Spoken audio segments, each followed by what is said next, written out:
रासायनिक खाद व जैविक खाद। द्वितीय विश्व युद्ध के बाद पश्चिमी देशों के हथियार और विषाक्त रसायन बनाने वाले कारखाने बंद होने के कगार पर पहुंच गए थे, जिसके कारण पश्चिमी देशों को काफी आर्थिक नुकसान हो रहा था। इन देशों ने इस आर्थिक संकट से बचने के लिए एक योजना के तहत उन कारखानों में रासायनिक खाद तथा कीटनाशक बनाना शुरू कर दिया। इन रासायनिक खादों व कीटनाशकों के द्वारा कृषि उत्पादन को बढ़ाने की बात कर हरित क्रांति नाम का एक छद्म जाल बुना। भोले भाले किसान अधिक उत्पादन के लालच में फंसकर रासायनिक खाद व कीटनाशकों का प्रयोग करने लगे। बैलों की जगह ट्रैक्टर से जुताई होने लगी। शुरुआत में कम रासायनिक खादों के प्रयोग से अधिक उत्पादन हुआ। धीरे धीरे रासायनिक खादों के प्रयोग के कारण भूमि की उर्वरा शक्ति क्षीण होने लगी, जिसकी वजह से उत्पादन घटने लगा तथा फसलें कमजोर होने लगी। फसलों के कमजोर होने के कारण उनमें रोग व कीट लगने लगे। रोग व कीटों से फसल की सुरक्षा के लिए और अधिक कीटनाशकों का प्रयोग होने लगा। एक तरफ ज्यादा उत्पादन के लिए अधिक रासायनिक खादों का प्रयोग होने लगा, वहीं दूसरी तरफ फसलों को रोग व कीटों से बचाने के लिए अधिक विषाक्त कीटनाशकों का प्रयोग बढ़ गया, जिसके कारण उत्पादन लागत बढ़ी और किसान को लाभ कम होने लगा, बल्कि छोटे किसान कर्ज में डूबने लगे। धीरे धीरे भूमि की उर्वरा शक्ति क्षीण होने से भूमि बंजर होने लगी।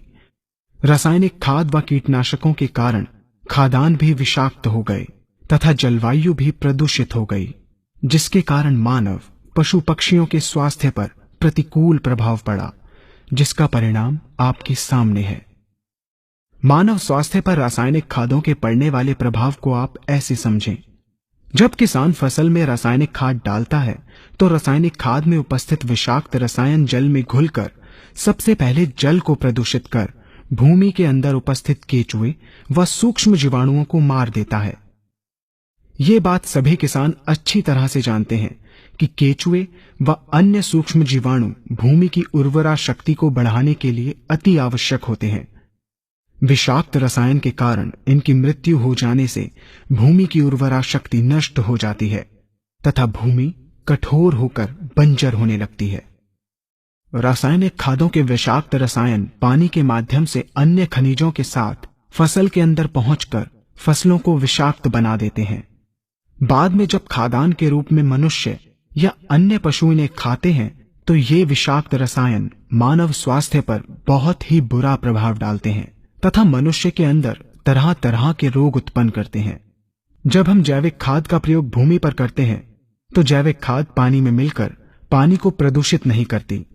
जैविक खाद भूमि के अंदर उपस्थित उर्वरा शक्ति को बढ़ाने वाले जीवाणु तथा केचुओं की संख्या को तीव्रता से बढ़ाती है, जिससे भूमि की उर्वरा शक्ति बढ़ती है तथा भूमि छिद्र युक्त एवं भुरभुरी हो जाती है, जिससे वायु और प्रकाश भूमि के अंदर गहराई तक प्रवेश करते हैं, जिसके कारण भूमि में तापमान एवं आर्द्रता का संतुलन बना रहता है और फसलें मजबूत होती हैं।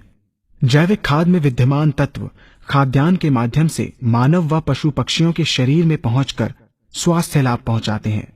जैविक खादों के प्रयोग से फसलें अच्छी और मजबूत होती हैं, जिसके कारण उन पर रोगों एवं कीटों का ज्यादा प्रभाव नहीं पड़ता। यदि किसी प्राकृतिक कारणवश कीटों व रोगों का प्रभाव अगर पड़ता भी है तो गौमूत्र एवं औषधीय वनस्पतियों के घोल के छिड़काव करने से फसलों को रोग एवं कीटों से बचाया जा सकता है। गौमूत्र एवं अन्य प्राकृतिक औषधियों के मिश्रण के छिड़काव से फसलों का कम लागत में बचाव हो जाता है तथा वातावरण पर भी कोई दुष्प्रभाव नहीं पड़ता। यहाँ हम आपको तालिकाबद्ध तरीके से दोनों